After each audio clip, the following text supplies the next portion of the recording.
अस्सलाम वालेकुम। Welcome to my channel Urdu centre voice. तमाम वीडियो अपडेट्स के लिए उर्दू सेंटर वॉइस को सब्सक्राइब करके बेल नोटिफिकेशन को ऑन कर दें।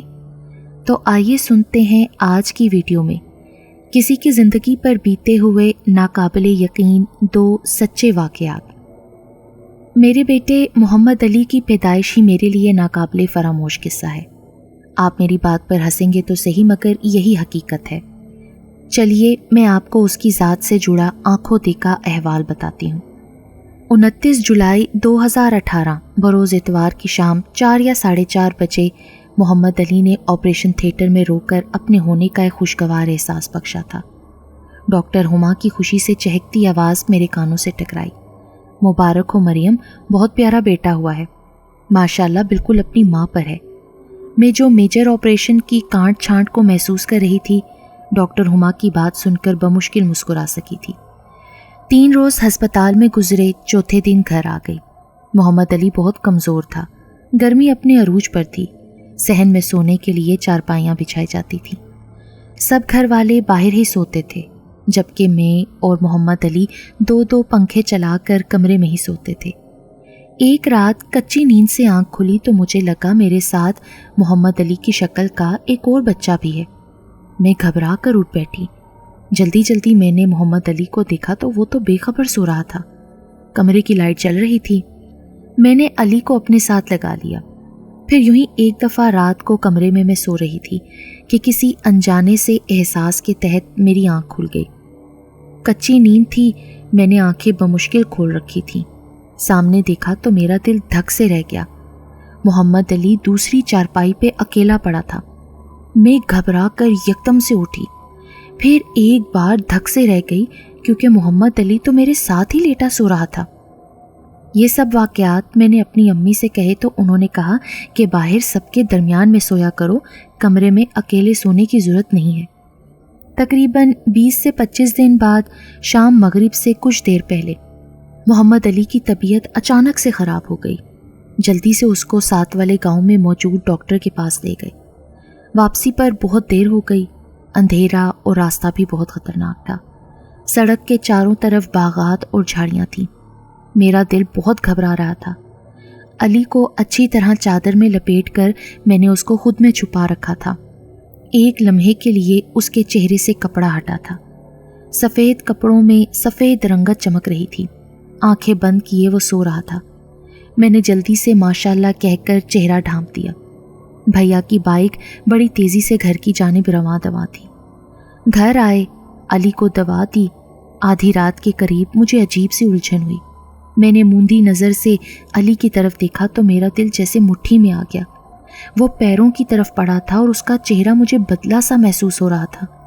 ऑपरेशन की तो खैर जो तकलीफ़ थी सो थी, मगर ये रूह फरसा मंजर मुझे लर्जा के रह गया। उफ़! मैंने फ़ौरन उठकर अली को गोद में लेना चाहा, मगर ये क्या, वो तो पहले ही मेरे पहलू में लेटा सो रहा था। मैं हक तक सी रह गई। मेरे पैरों की तरफ फिर कौन था? मैं खौफज़दा हो गई। अगली सुबह मैंने भाभी से जिक्र किया तो उन्होंने मुझे कहा, कुछ नहीं, तुम्हें नज़र का धोखा होगा।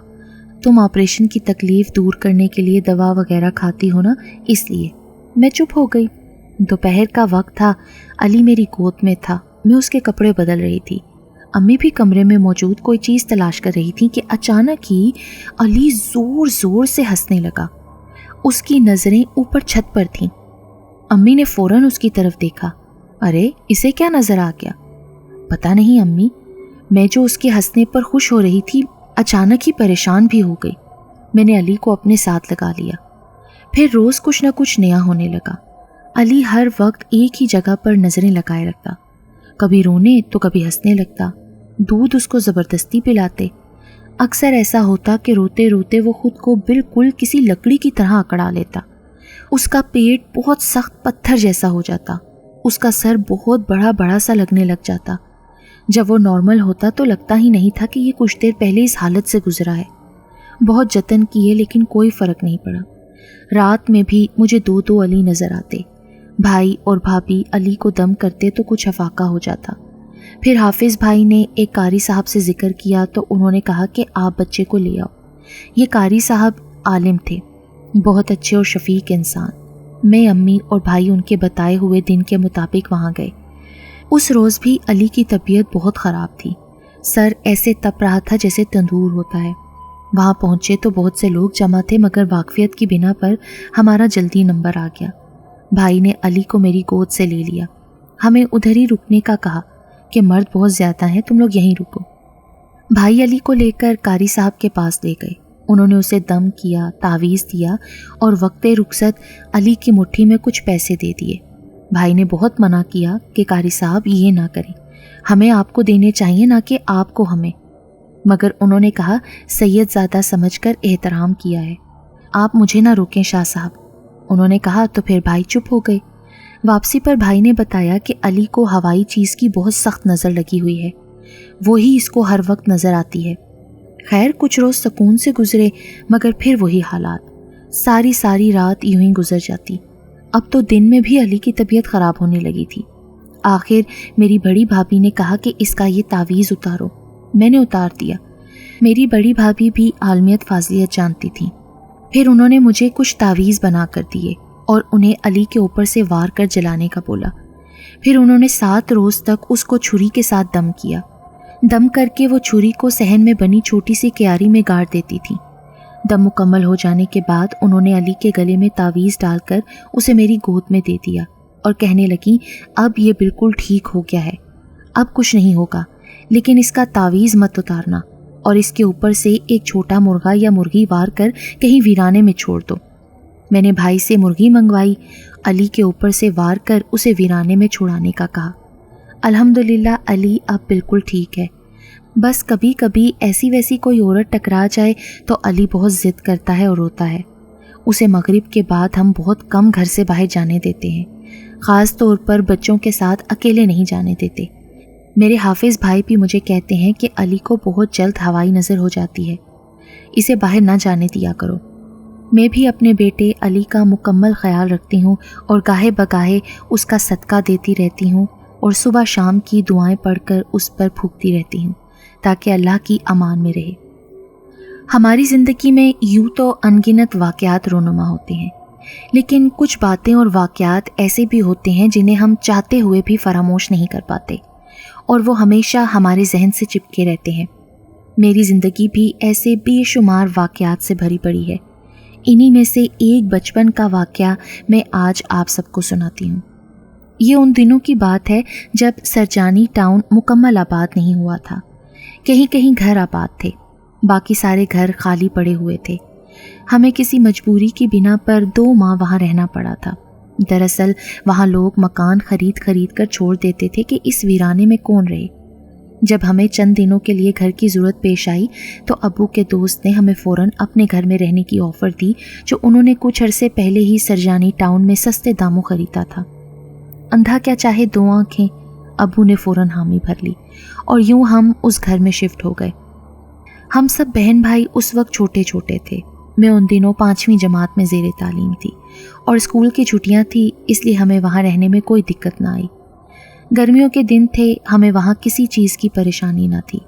पानी हर वक्त आता था, लाइट भी थी, सिर्फ गैस का मसला था तो उसके लिए हम सिलेंडर इस्तेमाल करते थे। बस वहाँ कमी थी तो लोगों की। वहाँ लोग नहीं थे। हमारी पूरी गली में सिर्फ 2 घर आबाद थे। हमारे घर के सामने बहुत बड़ा ग्राउंड था और ग्राउंड के अतराफ सारे घर खाली पड़े थे। सिर्फ एक घर में फैमिली आबाद थी, उनसे भी हमने दोस्ती कर ली थी। ये सारे घर साल हर साल से खाली पड़े थे।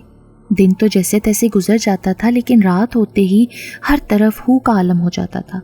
हर तरफ खूब अंधेरा और उसमें कुत्तों के भौंकने की आवाज़ें। ऐसा ही एक ग्राउंड हमारे घर के पीछे भी था। वहाँ तो सारा इलाका खाली पड़ा था, कोई घर आबाद नहीं था। रात होते ही ये सारे घर भूत बंगले जैसे दिखाई देते थे और उन घरों की तरफ देखते हुए भी डर लगता था। चूँकि उन दिनों गर्मी के दिन थे तो कमरों में घुटन होती थी, इसलिए हम सब छत पर बिस्तर बिछाकर सोते थे।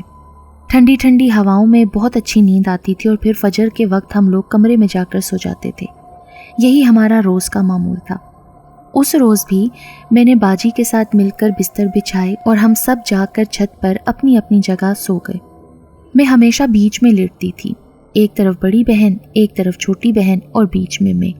इस तरह से मैं खुद को महफूज तस्वुर करती थी। रात का न जाने कौन सा पहर था कि अचानक मेरी आंख खुल गई। कुछ देर तक तो मुझे अपने जागने की वजह समझ ना आ सकी और मैं गायब दिमागी से लेटी रही। फौरन ही मुझे एहसास हुआ कि छत पर सिर्फ मैं और मेरी बहन है। दूर एक कोने में भाई अपने बिस्तर पर सो रहा था। बाकी सब नीचे जा चुके थे क्योंकि नीचे से आवाज़ें आ रही थीं। मुझे हैरत हुई कि रात की इस पहर ये लोग उठकर नीचे क्यों चले गए हैं, क्योंकि कभी इस तरह नहीं हुआ था। फिर गौर करने पर आवाज़ों से पता चला कि रात को टैंक में पानी का वाल्व खुला रह गया था और पानी इतने प्रेशर से आया था कि पूरे घर में पानी ही पानी भर गया था और अब अम्मी, अब्बू और बड़ी बहन घर से पानी साफ कर रहे थे।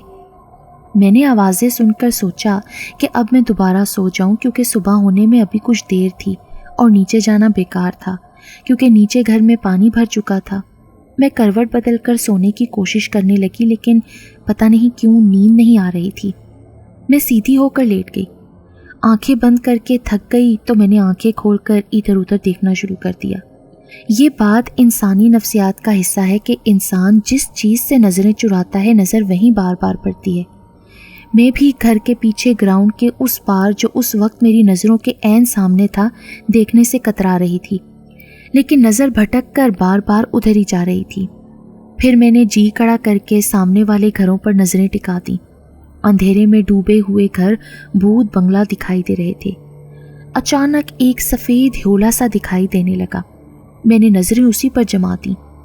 एक बहुत लंबा सा आदमी था जो ऊपर से नीचे तक लंबे से चोगे में मलबूस था।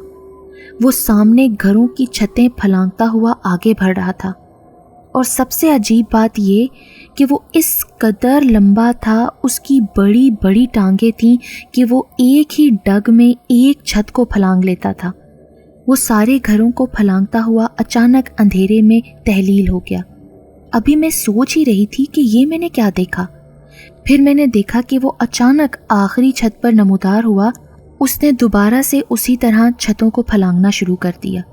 उसका सर और चेहरा भी इस कदर बड़ा था कि मुझे साफ साफ दिखाई दे रहा था। उसकी बाछें कानों को लगी हुई थीं। वो बहुत ही भयानक आवाज़ में हू हू करता हुआ अपने काम में मशगूल था। मेरे पूरे जिस्म पर कपकपी सी तारी हो गई। अब मैं समझ चुकी थी कि यकीनन ये कोई हवाई मखलूक है। खौफ और दहशत से मैं ज़ोर ज़ोर से चीखती हुई सीढ़ियाँ फलांगती हुई नीचे की तरफ को भागी। जाकर सारा वाक़या अपने अम्मी और अब्बू को बताया। अब्बू समझ गए। उन्होंने उसी वक्त अम्मी से कहा कि बच्चों को नीचे लाकर लिटा दो। 3 दिन तक मैं बुखार में फुनकती रही। अब्बू ने मेरे ऊपर दम किया। चौथे दिन मुझे कुछ अफाका हुआ। उस रात के बाद से फिर हम कभी छत पर जाकर नहीं लेटे।